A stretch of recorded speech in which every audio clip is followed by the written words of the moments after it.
How you doing, Goldie? Yeah, good, really good. My last song at Enemy Awards, which is good. The middle finger and all that.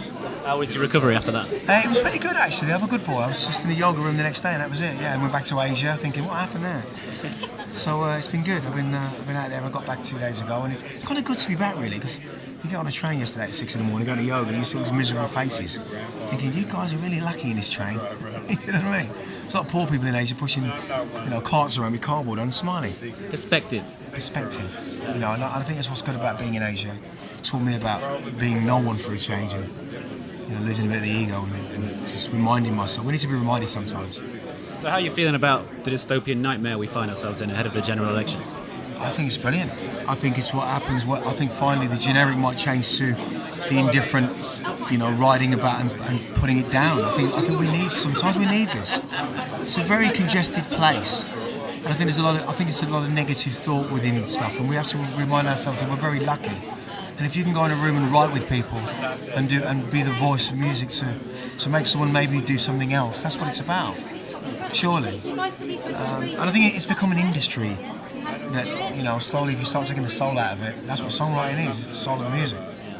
And politically, a lot of the grime movement and throwing themselves behind Corbyn, are you definitely a massive Corbyn fan, yeah, because, we had it in the 90s, we had the same thing. This isn't new. And I think Corbyn and Sadiq are kind of examples, especially Sadiq in the position he's in. Because, you think about 30 years ago, what was happening in Mayor Koch in New York. I mean, let's kill graffiti off. That didn't happen, that failed miserably. And now those pieces of art are going for 20, 30 million pound in a gallery. 80,000 graffiti writers can't be wrong, can they? And as Sadiq proved at the Enemy Awards, he knows how to party as well. Yeah, there you go. That's what I'm thinking. That's what I'm saying. Why are people investing so much time in the latency of a bike chain, which has failed so many times? We know what the pulse is of this country. The music and the culture should be protected. Just like the pyramids, it's just like any cobblestone in Fleet Street. We have to protect culture. It's where this industry, generates, time for your kids to feel, the non-pressures of university or paying back loans or anything else. We dug a hole out and they expect the kids to get us out of it. Well, let's blame the kids for it because they're upstarts. Yeah, I'm an upstart. I like being an upstart. And you got your own music coming out, new album. Yeah, 4 weeks. Thank God for that. And I've really enjoyed that process of songwriting as well. Being in a room in Asia and on a beach and writing good songs, something which I never really got into.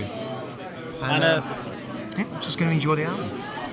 Festivals this summer? You at Glastonbury? Yeah, Glastonbury, a couple of gigs in Glastonbury, and we're doing Enley Festival in July with Pet Shop Boys and Shaka Khan, and the Made in Funk Festival in Brighton, which is good.